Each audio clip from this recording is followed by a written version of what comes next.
झंडे लहरा रहे हैं। राजेंद्र चौधरी, आजमत की बात कर। राजेंद्र चौधरी, अपने एमपी मुनव्वर सलीम की बात कर।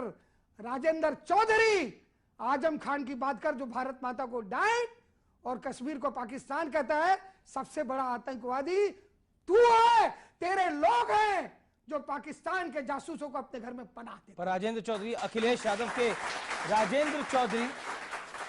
राजेंद्र चौधरी अखिलेश यादव के बेहद करीबी हैं। अंदाजा लगा लो यार, ताल से ताल मिला ले, तार से तार जोड़ ले। अखिलेश यादव खुद कह रहे हैं कि अमिताभ बच्चन गुजरात के गधों का प्रचार बंद करें। इस बयान को आप कैसे देखते हैं? प्रतीकात्मक रूप से प्रधानमंत्री को जो कह रहे हैं मैं नहीं कहूंगा, लेकिन एक चीज मैं बता दूं, किसी बड़े आदमी को आप गाली दोगे ना, फिर आप कहोगे मैं बीजेपी का दल्ला हूं। प्रधानमंत्री आरएसएस का नहीं होता, बीजेपी का नहीं होता, देश का होता है। इन बच्चों के वोट से उसका निर्वाचन होता है। जब मैं इनकी उम्र का था, प्रधानमंत्री लाल बहादुर शास्त्री थे। देश में खाना नहीं था, अमेरिका से गेहूं आ रहा था। एक दिन रो के कहे, भाई और बहनों गेहूं नहीं है, अमेरिका से लाना पड़ रहा है, आप तो कृपा करके सोमवार को खाना बंद कर दीजिए। हमारे घर में सोमवार को चूल्हा जलना बंद हो गया। प्रधानमंत्री है नरेंद्र मोदी, कांग्रेस न माने, मुलायम सिंह न माने, अखिलेश यादव न माने, लेकिन प्रधानमंत्री तो रहेंगे अभी 2.5 साल हैं, और उसके बाद भी अगर ये चाहेंगे तो रहेंगे। उन्होंने भी रो के कहा, भाई और बहनों काली अर्थव्यवस्था चल रही है। मैंने वीआरएस की स्कीम निकाली और कहा काला धन दे के सफेद कर लो। पैसे नहीं आए तो कहे खून के आंसू रुलाऊंगा। नोटबंदी कर दिया और कहा कि 50 दिन का समय दे दो, 50 दिन में सब सही हो जाएगा। लाखों करोड़ रुपया जो काला धन बाहर था, काला बाजारियों के मुंह में उंगली में हाथ डाल करके निकाल करके बैंकों में जमा कर दिया। अब मैं इस जनता से पूछता हूं, 50 दिन तक अगर प्रधानमंत्री ने सहने के लिए कहा, तो सहने के बाद क्या आज वो हालत है जो पहले थी?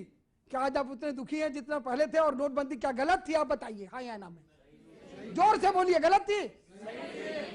ये जनता की आवाज है, ये आने वाले कल की आवाज है। ये अखिलेश यादव जो नरेंद्र मोदी को चाहे गधा कह ले और चाहे राजेंद्र चौधरी आतंकवादी कह ले, ये आने वाले कल की आवाज है, आगाज है। और कल की आवाज 11 तारीख को ऐसे गूंजेगी कि जिसने नरेंद्र मोदी को गर्दभ कहा है, और इसका जवाब तो वो देंगे अमिताभ बच्चन, जिनकी पत्नी लहरा के, बलखा के, इठला के, अखिलेश यादव की पत्नी के बगल में खड़े होकर के खूब लिपस्टिक लगा के, गालों में रूज लगा के कहती हैं, confusion, no confusion, no mistake, only cycle, only Akhilesh.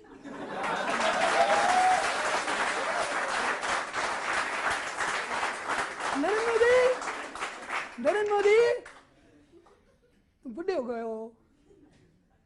हो, घर में रहो, फालतू मत बोलो। No confusion Narendra Modi, no mistake, only cycle, only Akhilesh. अरे जया बच्चन, तुम्हारे पति को स्वच्छता का एम्बेसडर बनाया, तुम्हारे लड़के अभिषेक को फिल्में तो मिलती नहीं, झाड़ू पकड़ा दिया और पद्म विभूषण दे दिया। कुछ तो ख्याल करो नरेंद्र भाई का। कच्छ का, और जो गधा जिसको कह रहे हैं वो कच्छ का रण है। कच्छ का रण, गुजरात के गिर का शेर, और जो बाहरी कह रहे हैं ना, वही हमारे कृष्ण लला जो गोकुल वृंदावन से द्वारका गए। द्वारका का मंदिर है कृष्ण उत्तर प्रदेश के, लेकिन किसी गुजराती से आप मिल लीजिए, प्रणाम नमस्कार नहीं करता। उत्तर प्रदेश में पैदा हुए कृष्ण लला का नाम लेकर कहते हैं जय श्री कृष्ण। उत्तर प्रदेश के कृष्ण को गुजराती तो इतना मानते हैं, और गुजरात का एक व्यक्ति बड़ौदा छोड़ करके बनारस आ गया, तो राहुल जी, प्रियंका जी, अखिलेश जी कहते हैं कि अंकल अमर सिंह के बाद दूसरा घोषित बाहरी नरेंद्र दामोदर दास। चलिए अब जनता और सुनिए, बुढ़ा कहती है ना जया बच्चन, और अमिताभ बच्चन कहते हैं मैं अभी बहुत जवान हूं, इसलिए उन्होंने एक फिल्म भी बना दी, बुढ़ा होगा तेरा बाप। मैं अब आपको, क्योंकि अमिताभ बच्चन तो आपके बड़े करीबी रहे हैं, हालांकि अब उतने करीबी नहीं है, पहले तो बहुत करीबी रहे हैं, तो अमिताभ बच्चन के बारे में जो बोला गया अखिलेश यादव द्वारा, आपको उसका दुख है? उनको तो सलाह दी गई। अमिताभ बच्चन को नहीं कहा उन्होंने, उनका बयान सुनिए, गधा दिखाया। और अखिलेश यादव कह रहे हैं, मैं नहीं कह रहा हूं, कोट एक समय से मैं अखिलेश यादव जो कह रहे हैं वही कह रहा हूं। अब बताओ, गधों का प्रचार होगा गुजरात में, गधों का प्रचार, सदी के महान गधे का प्रचार कर रहे हैं। यह गधा शहर का नहीं, गांव का गधा है। यह गधा लंबी सोच में नहीं रहता, यह बड़ी तेज गति से दौड़ता है, यह नहाता नहीं है फिर भी साफ सुथरा दिखता है। इस गधे का प्रचार मत करिए। वो परिप्रेक्ष्य नहीं बता रहे हैं कि कच्छ के रण के गधों का प्रचार कर रहे हैं, गधों भी नहीं बोल रहे हैं, गधा कह रहे हैं, और गुजरात का गधा कह रहे हैं। समझने वाले समझ रहे हैं, ना समझे वो अनाड़ी है। वेलकम बैक, आप देख रहे हैं अमर सिंह से हमारी बेहद खास बातचीत, और अब जनता के सवाल हैं। यहां पर हमारे साथ एक युवा हैं, वो एक सवाल पूछना चाहती है अमर सिंह साहब से। क्या सवाल है आपका, बताइए। देश की राजनीति में देश की राजनीति में अखिलेश यादव को औरंगजेब कहा जाता है, क्यों? देखिए, ये एक ऐसा सवाल है जिस पर अखिलेश हमसे बहुत नाराज हुए। उन्होंने कहा कि अमर सिंह ने टाइम्स ऑफ इंडिया में ये छपवा दिया, लेकिन मैंने नहीं छपवाया। और आप कह रही हैं उनको औरंगजेब। औरंगजेब ने अपने बाप शाहजहां को आगरा के लाल किला में बंद कर दिया, अपने भाई तारा सिकों को मरवा डाला सत्ता के लिए। तो जो भी लड़का अपनी कुर्सी के लिए बाप को हटा दे, जो भी लड़का अपनी कुर्सी के लिए चाचा को हटा दे, ये उत्तर प्रदेश है, यहाँ राम की पूजा क्यों होती है? क्योंकि राम का राज तिलक हो रहा था, और राम तापस भेष विशेष उदासी 14 बरस राम बनवासी, पिता की आज्ञा मान करके चले गए। श्रवण कुमार को लोग क्यों मानते हैं? तीर्थ यात्रा करने के लिए माता पिता को कंधे पर लेकर के रहे चले। भीष्म पितामह को क्यों मानते हैं? पिता की इच्छा की पूर्ति करने के लिए जीवन भर अविवाहित रहने की बात कहे। तो जिस देश में राम को भगवान माना गया, इसलिए कि वो पिता के भक्त हैं, गुरु के भक्त हैं, वहां पर अगर पिता का कोई विरोध करेगा तो निश्चित रूप से अखबार वाले भी लिखेंगे, और आप ऐसी लड़कियां भी। हाँ, नाम तो आपका ही आया था इसके लिए। नहीं, मेरा कोई इसमें हाथ नहीं। मैं औरंगजेब जब हुए थे तो मैं पैदा भी नहीं हुआ था। नहीं, पर अमर सिंह जी, अखिलेश यादव कहते हैं, मैं आपके पास आ रहा हूं। अखिलेश यादव कहते हैं कि मैंने सफाई करने के लिए समाजवादी पार्टी में, ये मेरा सफाई अभियान था, मेरा स्वच्छ अभियान था, स्वच्छ समाजवादी पार्टी अभियान, जिसमें मैंने सब गुंडों को, सब ऐसे लोगों को जो पार्टी का नाम खराब करते, बाहर कर दिया। सुनेंगे? 30 सेकंड में जवाब दे दीजिए। सुल्तानपुर से उन्होंने अपना चुनाव प्रचार शुरू किया। उनका सबसे खास विधायक वर्मा विधायक है अभी भी। एक राजपूत लड़की के साथ बलात्कार, फिर सामूहिक बलात्कार, रपट नहीं लिखी गई। इलाहाबाद हाई कोर्ट के कहने से रपट लिखी गई, और जब रपट लिखी गई और जब गवाही के लिए बुलाया गया तो मर्डर हो गया। फिर उसी सुल्तानपुर में गायत्री प्रजापति बलात्कार, फिर गैंगरेप, रपट नहीं लिखी गई तो सुप्रीम कोर्ट ने रपट लिखवाई। प्रचार उन्होंने उसी सुल्तानपुर से शुरू किया।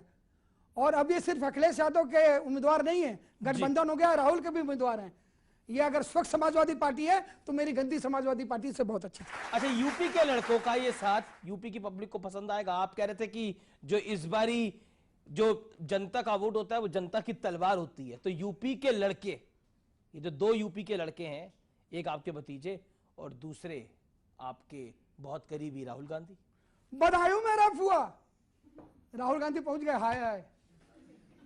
लेकिन सुल्तानपुर जो उनका गृह जनपद है, वहां रेप हुआ, सामूहिक गैंगरेप। रपट नहीं लिखी गई, अदालत ने रपट लिखवाई, गवाही के लिए बुलाया तो गवाही से पहले मार डालो। उसके बाद अमेठी उनका घर, गायत्री प्रजापति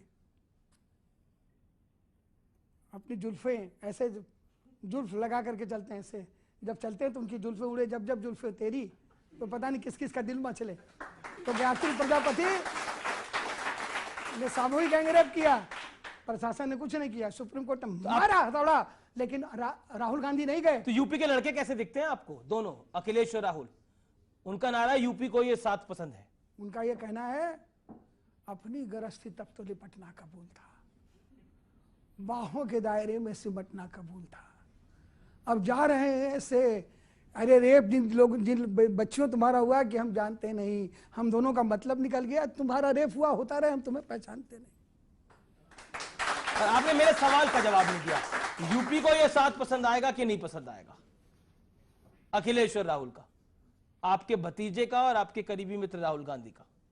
ये कहते हैं 300 सीट बनेगी, मैं तो उनको आशीर्वाद देता हूँ यशस्वी भाव, विजय भाव का आशीर्वाद नहीं देता। खूब टीवी में दिखाई दें, खूब कार्टून बने, ए दोस्ती हम नहीं छोड़ेंगे, जी तोड़ेंगे दिल तेरा, तेरा साथ भी चुनाव के बाद छोड़ेंगे। आप कह रहे मतलब ये गठबंधन आने वाला नहीं है आप? चलिए मैं आपसे इस सवाल के ऊपर आऊंगा कि अमर सिंह की भविष्यवाणी क्या होगी उत्तर प्रदेश चुनाव पर, मैं इस सवाल पर आपके पास आऊंगा, लेकिन एक और सवाल जनता के बीच से। सर आप पूर्वांचल से हैं, क्या पूर्वांचल का सही विकास हुआ है, इसके बारे में आप कुछ कहेंगे? हाँ ये सही है।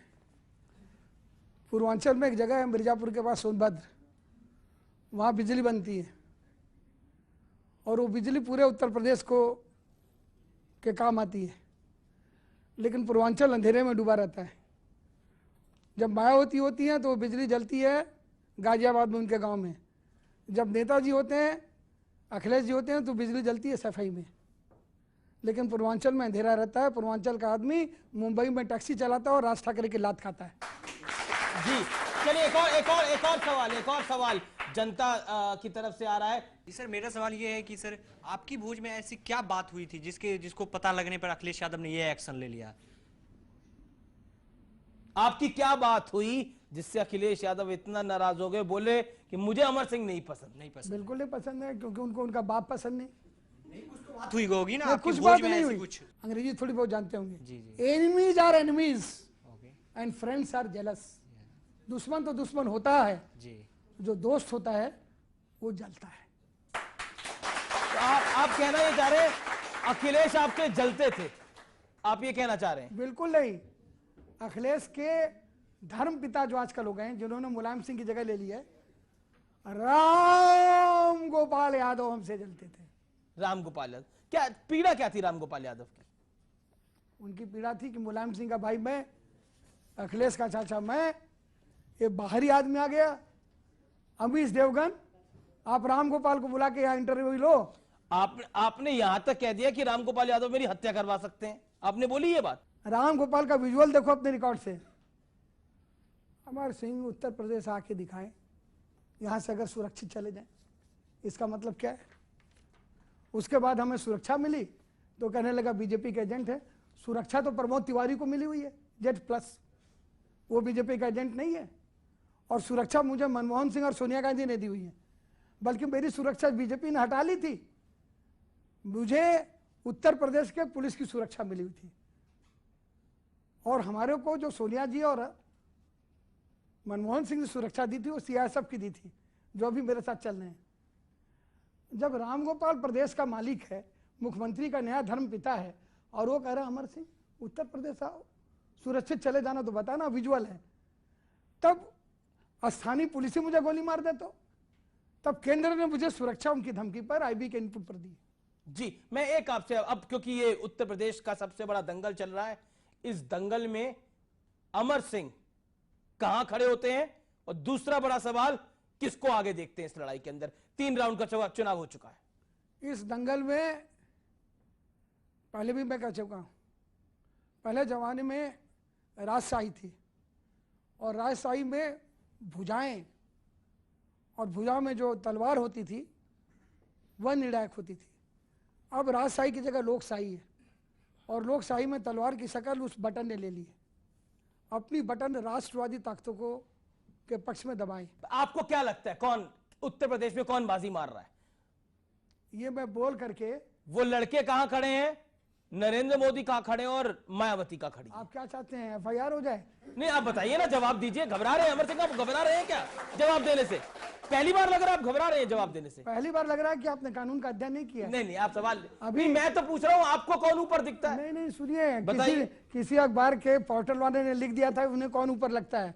एफआईआर होकर के अंदर हो गया अखिलेश यादव मुख्यमंत्री। चलिए अखिलेश यादव चुनाव कैसा लड़ रहे हैं, इस सवाल का जवाब दे दीजिए। सब चुनाव अच्छा लड़ रहे हैं जी, सब चुनाव अच्छा लड़ रहे हैं। देखिए, मुझे आप घेर नहीं पाएंगे, इस क्षेत्र का मैं पुराना महारथी हूं। उत्तर प्रदेश में विकास का मुद्दा हावी नहीं है, तुष्टीकरण ध्रुवीकरण का मुद्दा हावी है।